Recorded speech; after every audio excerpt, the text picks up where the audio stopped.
friendship. What is that? What's it mean? Kind of, what's it mean? What does it involve?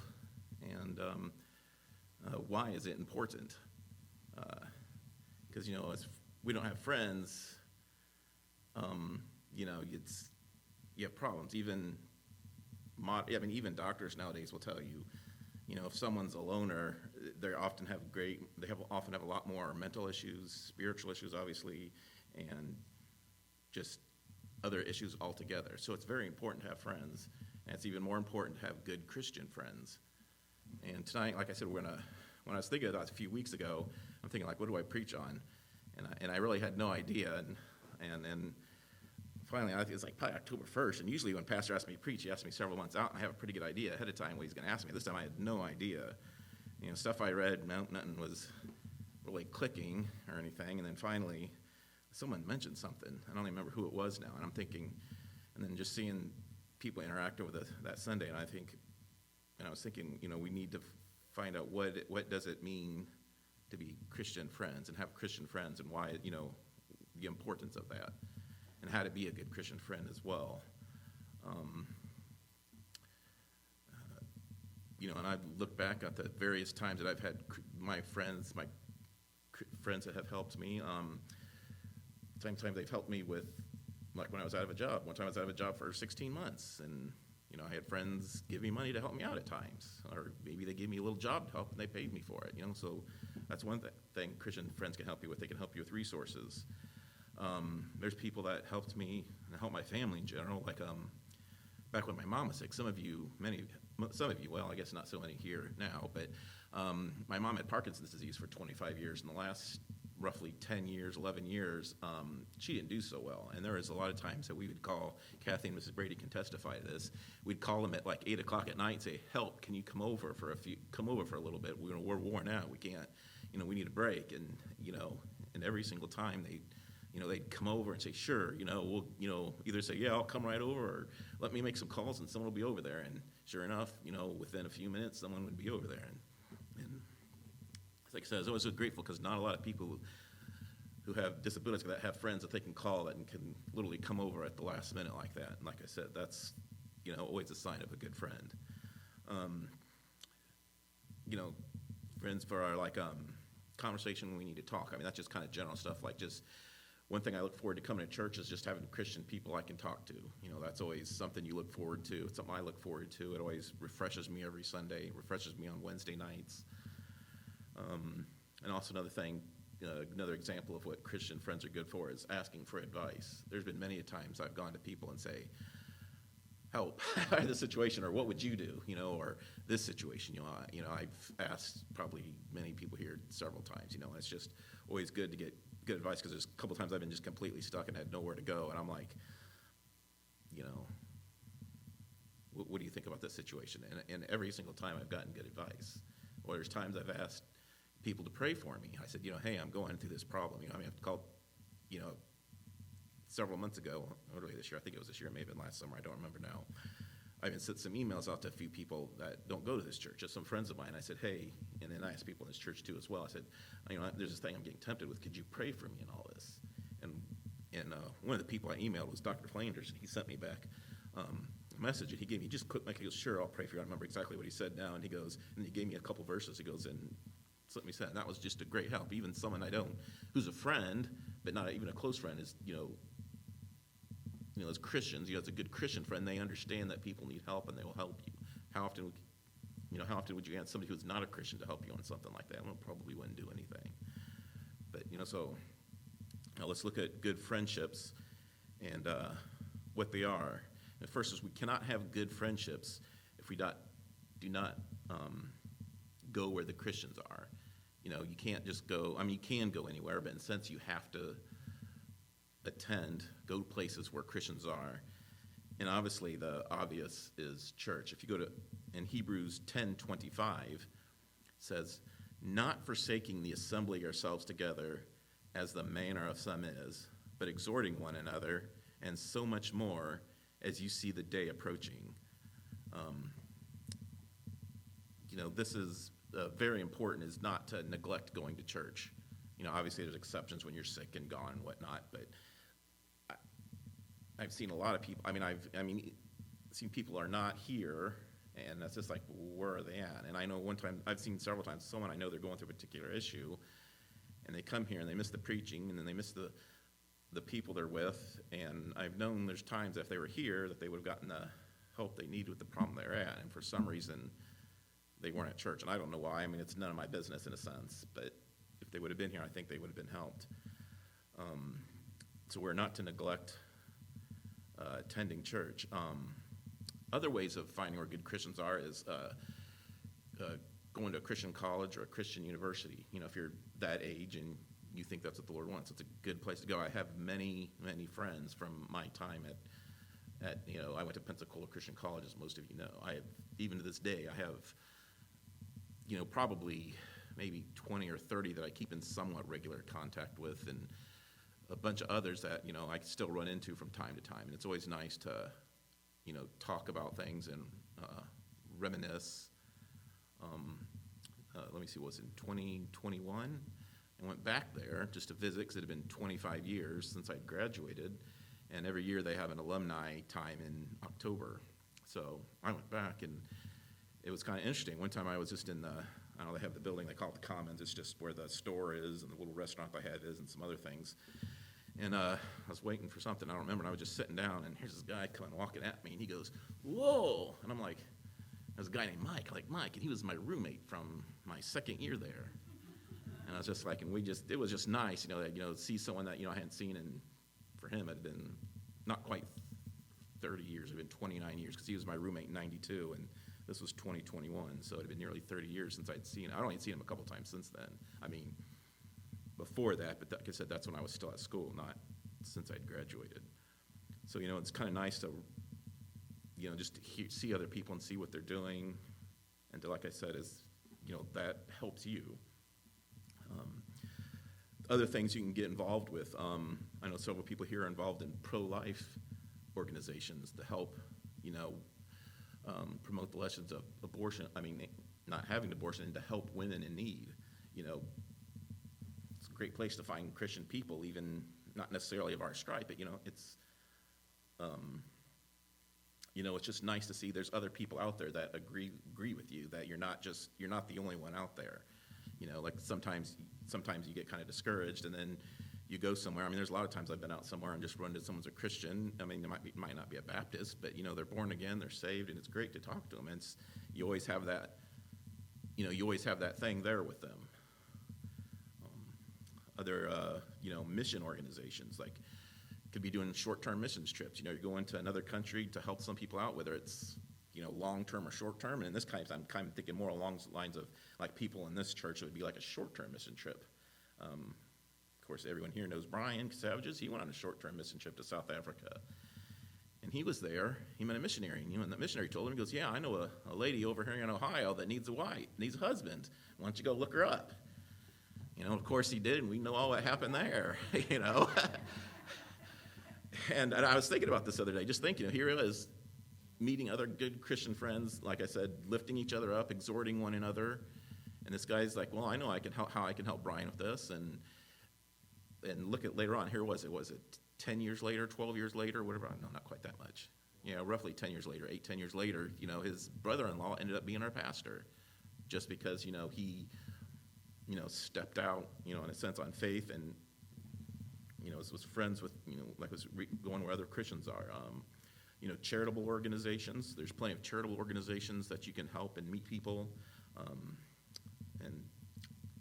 There are probably other things. Those are the only three that I list. Those are the only three that I put in my notes that I could remember. Also, the next thing is we're supposed to exhort one another. And it says, "Not forsaking the assembly of ourselves together, as the manner of some is, but exhorting one another." But we are to exhort one another. What is exhorting? What does that mean? I actually had to look it up. I kind of know, what it means. I'm not dumb, but what does it mean? It says, it means, when I was looking up, the word means to call someone, to lift them up, to encourage them, to pray with them, and for them. And that's obvious. Like I said, given my example earlier, I said, what do friends do? And all these things that I listed here. It says, and in Romans 12, 5 to 11 kind of gives us details on how to exhort one another. It says, so we, being many, are one body in Christ, and every one members one of another, having then gifts differing according to the grace that is given to us, whether prophecy, let us prophesy according to the proportion of faith, or ministry, let us wait on our ministering, or he that teacheth on teaching, or he, and this is the part I'm emphasizing, verse 8, it says, or he that exhorteth on exhortation, he that giveth, let him do it with simplicity, he that rule with diligence, he that showeth mercy with cheerfulness. Let love be without dissimulation, abhor that which is evil, cleave to that which is good. Be kindly affection one to another with brotherly love, in honor preferring one another, not slothful in business, fervent in spirit, serving the Lord. That's like that last part I want to emphasize on from verse 8 through verse 11.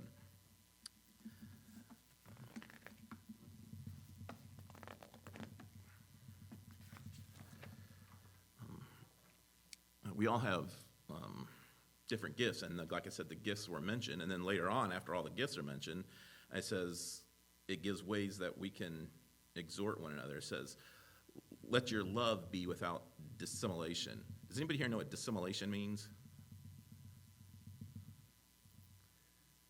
Ted? Basically, yeah, it means without hypocrisy. Phoniness, hypocrisy. I said, basically it says, don't say good things in front of someone and bad things behind their back.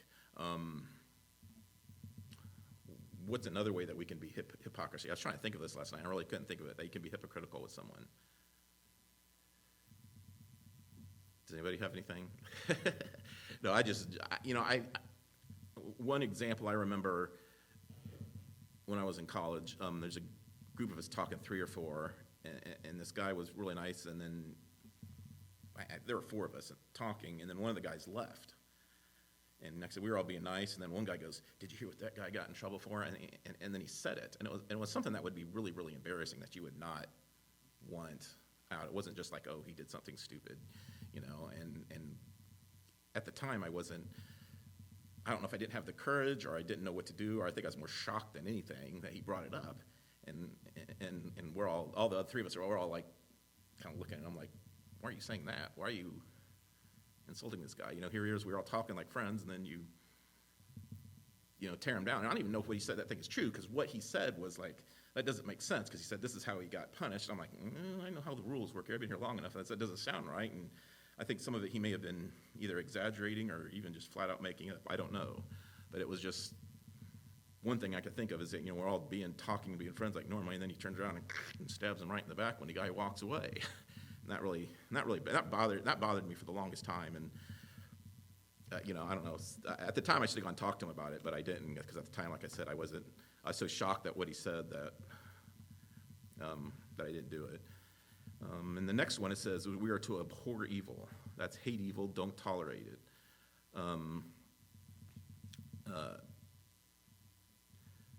Nowadays, there's a lot of evil out there. I mean, I'm going to sound like Pastor Dave here. This is your entertainment here. There's a lot of garbage out there. I mean, I was watching something the other day. I mean, I wasn't watching the show. I was watching like an advertisement or something. It was just on a clip, and I'm like, this is pure trash. I mean, why would anybody even want to watch something like this? And I'm like, and it was only a 10-second thing, and I'm like, this is stupid, and it was just, there was no redeeming value. And I'm like, and it's just, like I said, there was just no redeeming value, because that can affect your mind and how you think. I remember another time, another group of friends of us, we were talking, and I said, we were talking about watching certain types of movies, and I said, you can't watch certain things, and I think you adults can figure out what I'm talking about. And I said, that's just not, it sticks with you, and it's, you can't fake that type of thing. And one of the guys there, and a couple of people agreed with me. I said, it's just, you shouldn't watch it. And he goes, well, you can watch it sometime. It won't hurt you that much. And I said, I don't know. I said, you got to be careful. I said, I wouldn't do it. And then he goes, and a couple years later, he gets in some trouble for the same type of thing I told him to avoid. And that came to my mind as soon as, because our other roommate at the time would come up here and goes, did you hear about so-and-so? This guy came up to me, did you hear about so-and-so? And I'm like, no. And he told me. I'm like, oh. And I didn't hit me until later. And I'm like, oh, we talked about something like that. And then, you got to be careful what you allow in your mind. And the next thing is just the opposite of that, is cleave to that which is good. So if you want to exhort someone, you must think clearly, godly, and positively. Keep your thoughts on the good things of God. Another thing is Philippians 4:8.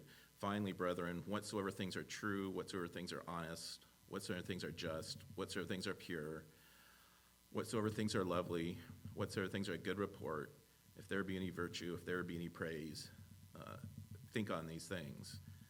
And there's been a lot of times I've been thinking about something. Not for whatever reason, I don't know. It could be I'm not necessarily even doing anything. Maybe I'm just going about my day.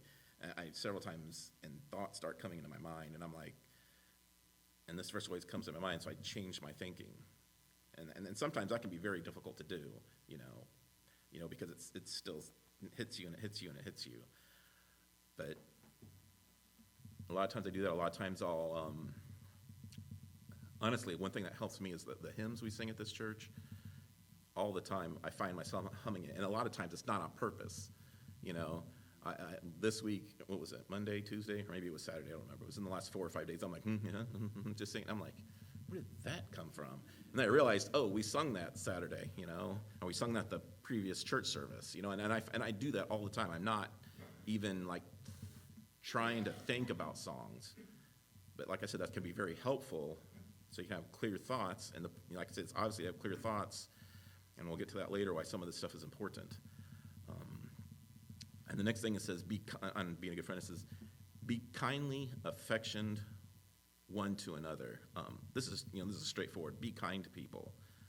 Don't be mean. And I think with the internet world today and stuff like that, people aren't physically mean. There's just not as much like violence as there was in the last few years, but people are verbally mean. And I think that's why a lot of people think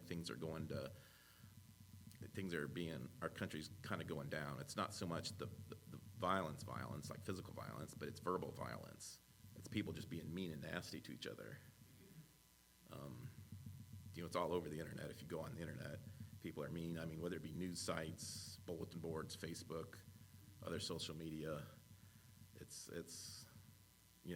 not good, and you have to be careful about that, to not participate. Because I remember several times I've put comments down on something, and then it's like, nope. The Holy Spirit said, back it out and delete it, or don't put that down. Because a lot of times I've really wanted someone said something that really, ruffled my feathers, so to speak.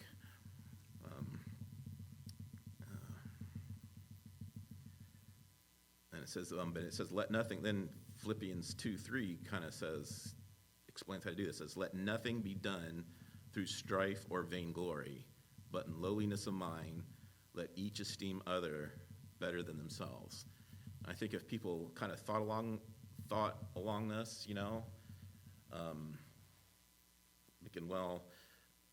it's basically a way of saying being humble. Don't go off and say, oh, well, Brother Bill over here, maybe I have an idea about something. Brother Bill House, well, maybe I'll just defer to Bill, or maybe I'll defer to Anthony, or Michelle, or Mrs. Brady, or whoever it may be. I don't necessarily have to give my opinion all the time.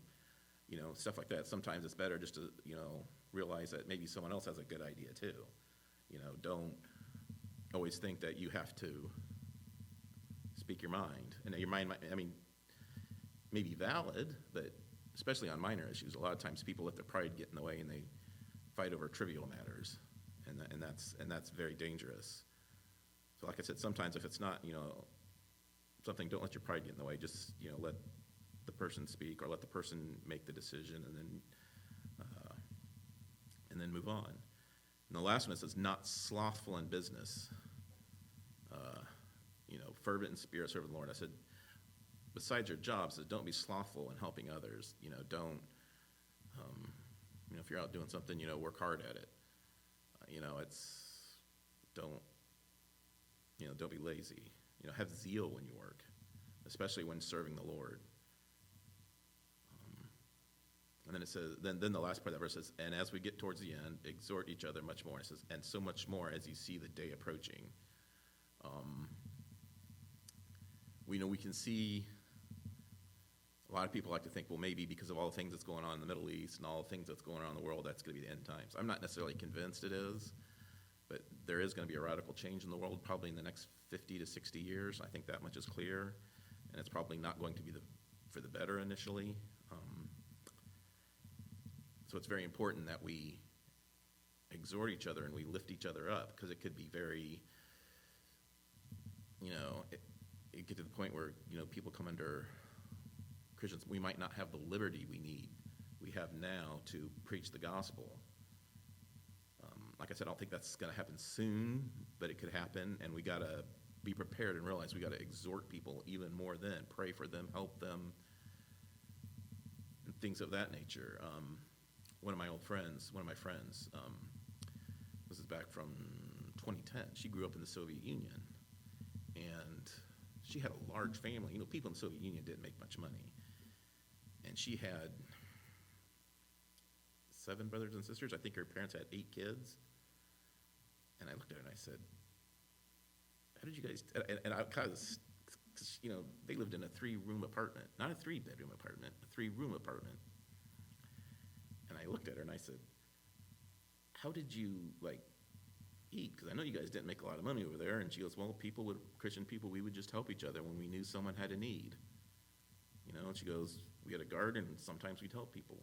Sometimes people would help us. I said, oh, okay. She goes, but we never went without. And I thought that was interesting. And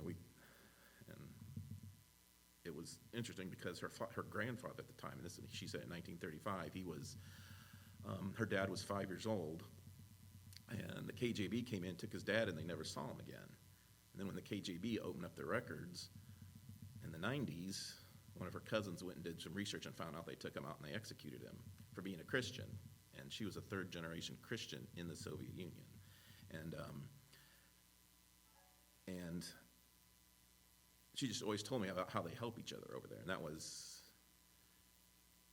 fascinating. It was just interesting. Like I said, that was 15 years ago, 14 years ago, and I don't really remember all the details now, but I kind of wish I would have. But it was just fascinating about how she told me how the Christians are always constantly were helping each other over there. So that may be something that we would need to consider, or at least teach our children if it's not going to happen in our generation. Be ready to help each other, because things might get worse. It says, Proverbs 17:19 says, ointment and perfume rejoice the heart, so doth the sweetness of a man's friend by hearty counsel. Like I said, I think every time either I've given help or I've received help by a Christian person, it's always rejoiced in my heart, because a lot of times it's like, a lot of times you could tell when you help somebody, you're like, they're released. And I remember, like I said, when we used to call and help with my mom, a lot of times we were literally wiped out and at our wits' end. And, we called, like I said, we would call Miss Brady, Kathy, Iva Jean, and some other Mrs. Wood, and some other ladies who are no longer here too. And they would come over, and it was just like, oh, thank you so much. And we would just, go off, and they'd let us do what we need to do and stay for a couple hours or whatever and help us out. And a lot of times I've seen that when I've helped people. You go over and you help someone, and you can just see the relief on their face. Like, thank you very much. And also, and that would kind of get my next point is we should treat others biblically. And the first thing I put is forgiveness. I said we should ask them to forgive us when we do something wrong, and we must forgive them when they ask us. In Matthew 18:21-22 says, Then Peter came to him and said, Lord, how oft shall my brother sin against me, and I forgive him? Till 7 times? And Jesus saith unto him, I say not unto thee until 7 times, but until 70 times 7. So, obviously if they come to us, we need to forgive them. But in a sense, the reverse is true too. It says, sometimes we need to point out when other people do wrong and forgive them then when they repent. Luke 17:3 and 4 says, take heed to yourself. If thy brother trespass against thee, rebuke him. And if he repent, forgive him. And if he trespass against thee 7 times in a day, and 7 times in a day turn again to thee, saying, I repent, thou shalt forgive him. And that's kind of interesting. If I'm not saying we should go out and look for something wrong. Ooh, I saw Michelle, she did this. I'm going to go up and rebuke her. Ooh, I saw Anita did this, or Sarah saw her do this, and this person. It's not like you're out looking for things. It's just like if they clearly do something wrong, you need to say, hey, that was wrong, and we need to be humble, admit, yeah, that was wrong, and then ask them to forgive us. It's a two-way street. We don't necessarily be a busybody in someone else's business, but this is like when they wrong us kind of obviously, and we say, hey, that was wrong, and that violated this commandment. And he goes, you need to be careful, and then you should be humble enough to say, yeah, you're right. Will you forgive me? And then you should always forgive. Because the Bible says, if you don't forgive someone that sins against you, then the Lord doesn't forgive you. So it's always good to forgive. I remember one time when I was in college, another preacher, we had a lot of preachers down there, and when I was preparing this message, a lot of the examples came back to my head.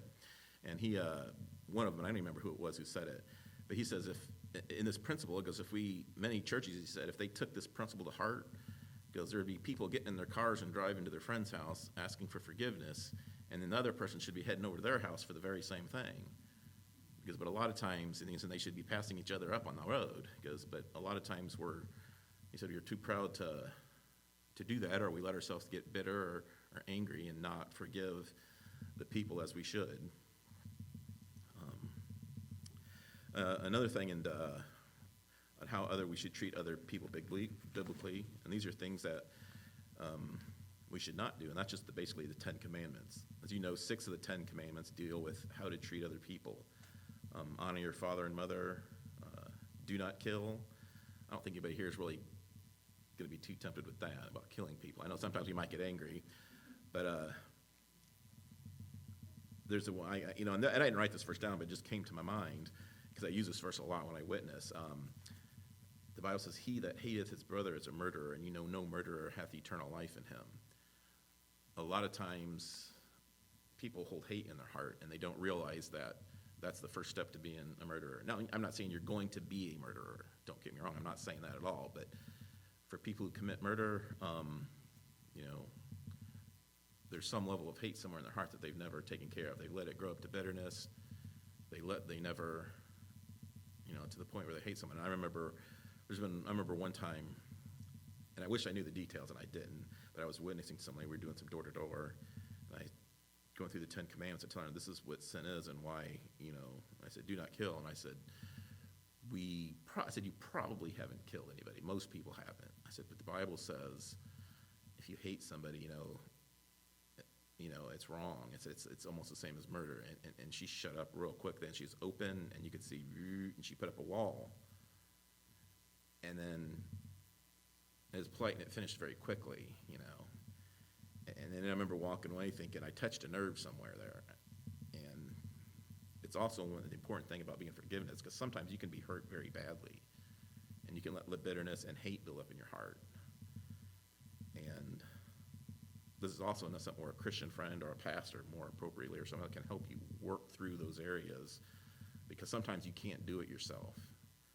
Sometimes you need to have someone show you through the Bible and work with you on a regular basis to overcome that bitterness, or that, it doesn't necessarily be bitterness. It could be somebody just hurt you, and you have to figure out how to get past that hurt so you can go on living your life in a productive manner. And a lot of times people are hurt for various ways. They're abused in various different ways. They're hurt in various ways. And if you learn how to overcome that in a biblical manner, you can help someone with that same problem. Saying, oh, yeah, that happened to me. That happened to me. Here's what I did to overcome that. Because there's a lot of times people, they go, I don't know. I don't know what to do. I don't know what to do. But like I said, the Lord will give you the answer because you went through that problem. And then you can help someone else with that.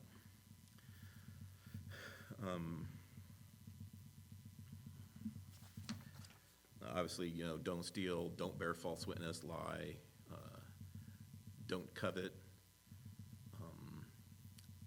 So those are things obviously that we should not do. They're pretty straightforward. The next one would be a whole message in itself, but walk in the Spirit. What does that mean? That's, like I said, there's a lot of opinions on what that means, but Galatians 5:22 and 25 says, "But the fruit of the Spirit is love, joy, peace, long-suffering, gentleness, goodness, faith, meekness, temperance. Against such there is no law." And then verse 25 says, "If we live in the Spirit, let us also walk in the Spirit." And like I've heard by many preachers say, when they preach this message, it's the fruit of the Spirit, singular, not fruits. They're not individual. We have to have all of them if we're going to be walking in the Spirit and have the fruit of the Spirit. I don't remember exactly, I wish I could remember the context now, but I was having a discussion with somebody, and we were disagreeing on something. And I said, "You're concentrating too much on the Old Testament law." I says, we're supposed to walk in the Spirit. I said, yes, we're not supposed to kill. Yes, we're not supposed to do all these bad things.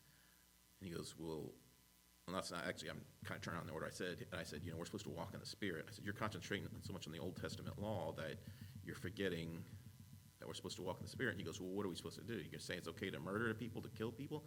I said, no. And I said, what's the fruit of the Spirit? I looked at him, I said, it's love, joy, peace, long-suffering, gentleness, goodness, faith. I said, are you going to do these things? If you do those things, are you going to kill someone? No. I said, if you do those things, are you going to commit adultery? No. I said, if you do those things, are you going to covet? No. I said, and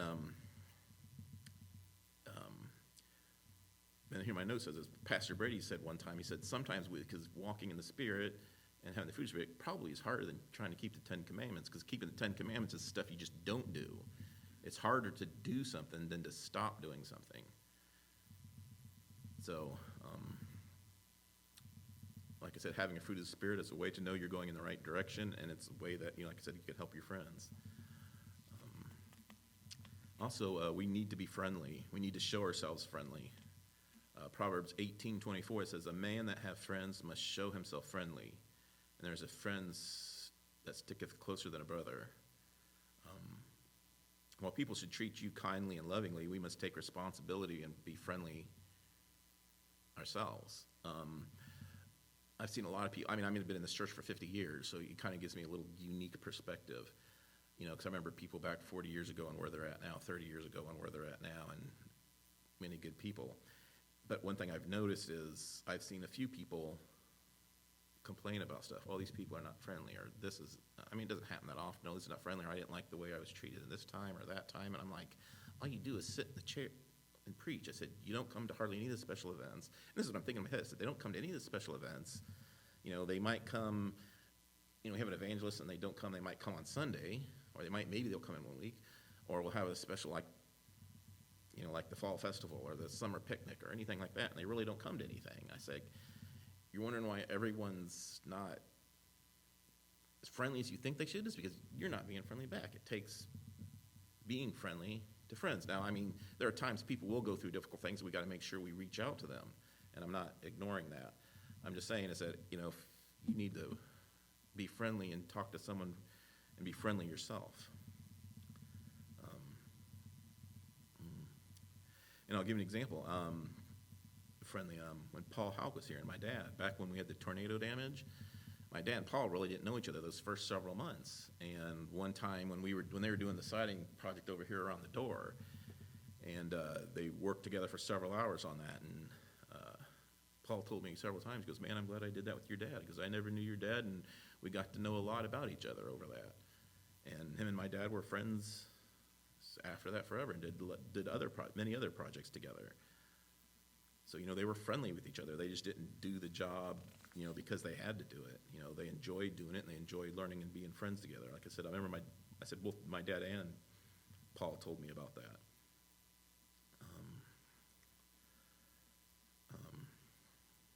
We need to love at all times. Proverbs 17:17. A friend loveth at all times, and a brother is born for adversity. So if you're going to be a good friend, you're going to love in good times and bad. There may be times if someone does something really bad, you're going to be there for them, but you might have to be careful about how you associate with them, especially if it could make you look bad. And I'm not saying we do everything just because someone makes it look bad, but someone could do something really, really bad, but you're still going to be friendly with them, and you're still going to help them.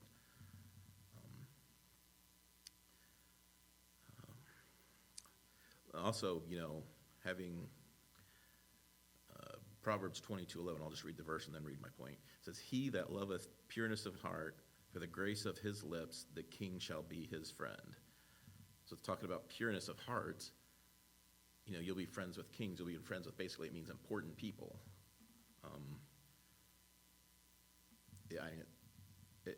I guess it speaks for itself. I mean, an important person is not going to want you to come talk to them if you're not a very nice person. If you're going to be critical and negative, they're going to say, "That's okay, I'll find someone I like." And then Proverbs 27:10, there's another thing about how to be friendly. He says, "Thine own friend and thy father's friends forsake not. Neither go into thy brother's house in the day of calamity, for better is a neighbor that is near than a brother afar off." It says, "Don't neglect thine own friend, or thy father's friend forsake not." I still keep in contact a little bit. I mean, not very much, but from time to time, some of the people my dad knew out in rural Edinburgh. And I remember right after I bought my truck, right before we sold my dad's land. Oh, no, this is actually after we sold my dad's land. And I remember right when we sold it, I was telling the guy who bought it, I said, "Man, I'm going to miss that land. A lot of times I have old tree branches and stuff like that. I don't have anywhere to dump them." The guy goes, "Just give me a call." He said, "You can still go back there and dump them. Just give me a call and I'll let you do it." I'm like, okay. So a few months later, I cut down a bunch of branches and I had a pickup truck full and brought them over there, dumped them out in the back where I did them before. And I have no idea why. My truck just has street tires on it, and my tires would spin because it's like just a slight hill. It wasn't even very much. It was just very, very slight. And I'm at the top of this hill, and Dan's looking at me. He's back pushing it, and I'm getting out pushing it. We stuck branches under there, and we could not get it stuck. We could not get it unstuck. And I'm like, this is crazy. I mean, seriously, the incline was less than this pulpit. And I'm like, what are we doing? We couldn't get it up. So I called Brian Hodge, but he was busy and he couldn't do it. And then so who else? I don't remember who I called next. I'm like, who else do we call? I said, who's in this area that we could call? And then I remembered one of my grandfather's friends, or he's not friends, he's basically my dad's age. But he used to work for my grandfather when he was younger. And I'm like, well, let's call him. And actually I called two guys that were like that. One guy, he goes, "Well, I can't, I'm in Jerseyville." It's like, okay. And then I called another guy, and I said, "Can you come help pull us out?" And I told him where we were at. He goes, "Yeah, I can be there." He goes, "You caught me at a good time. I was about ready to leave, and you wouldn't have been able to get hold of me." So he was over there, and it took him about 20 minutes to get there, and just tied a rope to my truck and pulled it right out. I mean, pulled it right up the hill, and it wasn't that far. And it says, "Forget not thy father's friend." Here are friends of our families.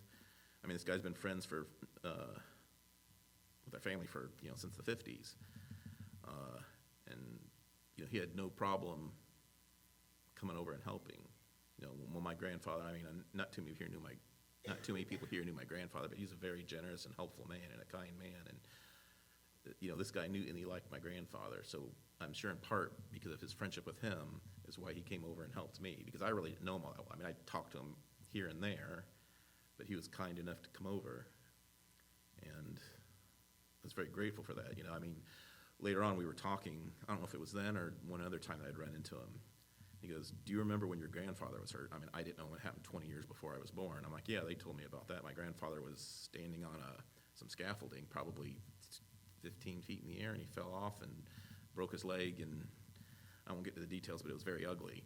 And he remembers running over. He was 13 at the time, and he remembers running over and doing something and having to go get people to help because, at the time he just lived not just down the street. And it was just interesting to know that here's people helping, and then they're helping again 50, 60 years later. Like I said, that was something that always stuck with me about how someone who's, I'm friendly with but not a friend who would still help. So that's one thing a good friend would do.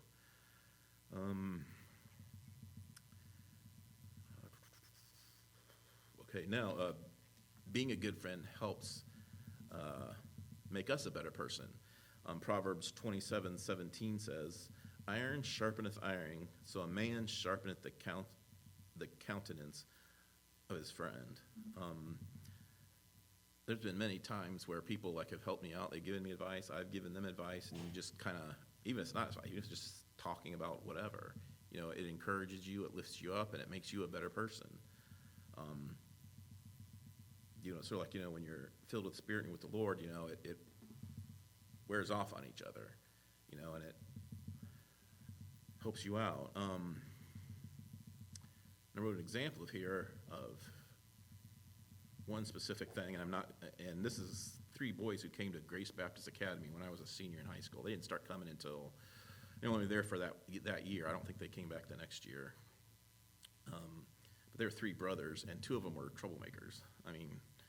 One of them, we were talking, and he was talking about how him and his friends, they were over, and this was 30 years ago, this was in like 1989, the Steak and Shake over here on Wabash, and there was a bunch of motorcycles parked there, and how him and his friends knocked all the motorcycles over, and they took off running. And he's telling all this stupid stuff like this, and being that he got kicked out of a public school, so, that kind of tells you what he's like, and I guess he's thought it would make him look good with us, and we're all like, because Mr. Heron, his son Kyle, his youngest son Kyle, was there too, and we're all like looking at him and goes, me and Kyle both kind of about the same time, goes, well, that was one of the dumbest things you could do. Why would you do something stupid like that?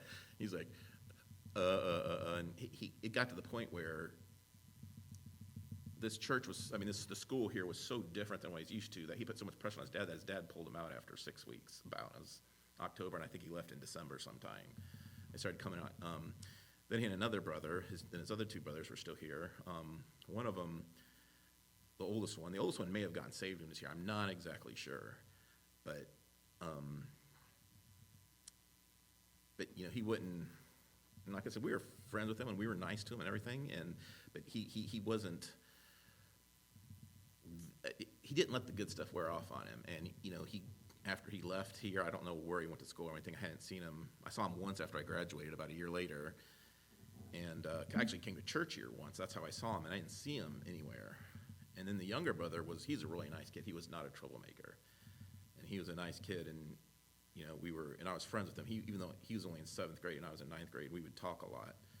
And then I'm guessing it was been about 2004 or 5, one day I go home, and my mom and dad had just had new carpet put down. And we were talking, and my dad goes, "Yeah, I think you knew one of the guys who put the carpet down." I'm thinking, I don't know anybody who lays carpet. And I said, "What are you talking about?" He said, "Yeah, my dad, of course, had a picture of us kids up on the wall." And he goes, "Yeah, a guy came in, he's laying the carpet, and he looked up at the picture a few times, and he points it, and he goes, 'I know that guy.'" And my dad's like, "How?" He goes, "I know Lowell, because we used to go to school together over at Grace." And my dad got his name, and he told him his name, and it was the younger brother. And the younger brother, he was married, had a family, and was doing well for himself. And then he mentioned his older brother. He goes, "Yeah, my older brother," goes, "I don't even like to open up the newspaper and look at the police beat section because they're always getting arrested for this or that." And so I got curious. Then that was like 04, 05. Then probably 2014 or 2015, I got curious and went to the Illinois, the prison thing where you can look at prisoners. And I looked up the brothers, and one of them wasn't in there anymore because he said both of them had served some time in prison. The oldest one wasn't, but it must have been a long time. But the younger one, the middle brother, he still had a record in there. He had been out of prison for not for very long. And I thought, that was interesting. But it just shows you that, that if you let someone sharpen your countenance and you listen to them, that it does,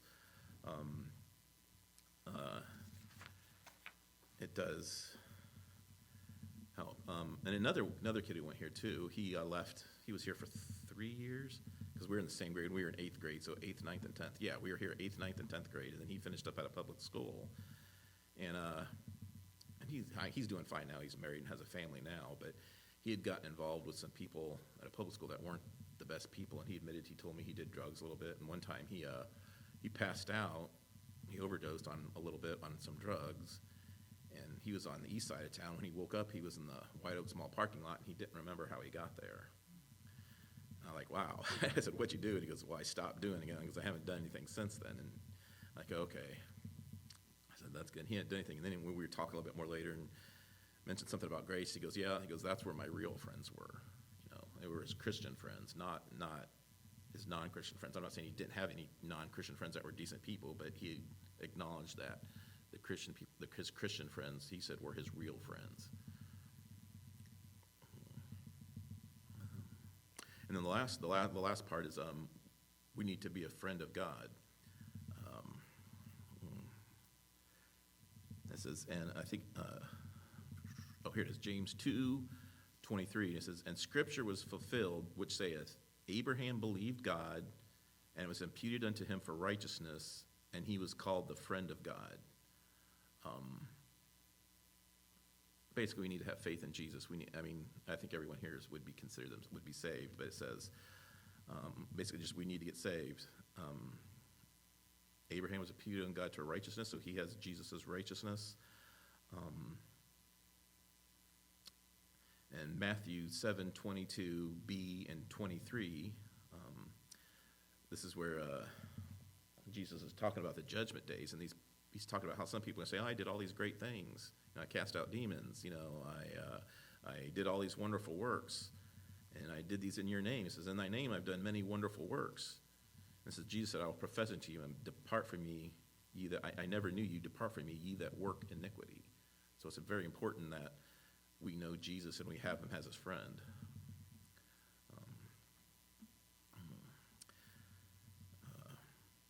Secondly, we also, I think I kind of sort of hit this in the other one, we need to be humble. Luke 14:8-11. When thou art bidden of any man to a wedding, sit not down in the highest room, lest a more honorable man than thou be bidden of him. And he that bade thee and him come and say to thee, give this man his place, and thou begin with shame to take the lowest room. But when thou art bidden, go and sit in the lowest room, that when he bade thee cometh, he may say unto thee, friend, go up higher, then shalt thou have worship in the presence of them that sit at meat with thee. For whosoever exalteth himself shall be abased, and he that humbleth himself shall be exalted. Be humble.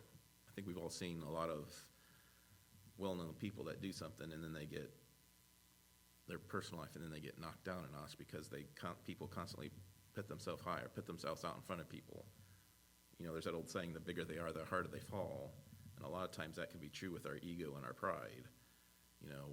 We think we're something, we put ourselves up somewhere, and then we either do something stupid or we're not as important as we think we are. And when the truth comes out or the situation comes out, we end up having to eat humble pie and end up embarrassing ourselves. So like I said, be humble, and then let the Lord lift you up. I've seen a lot, just,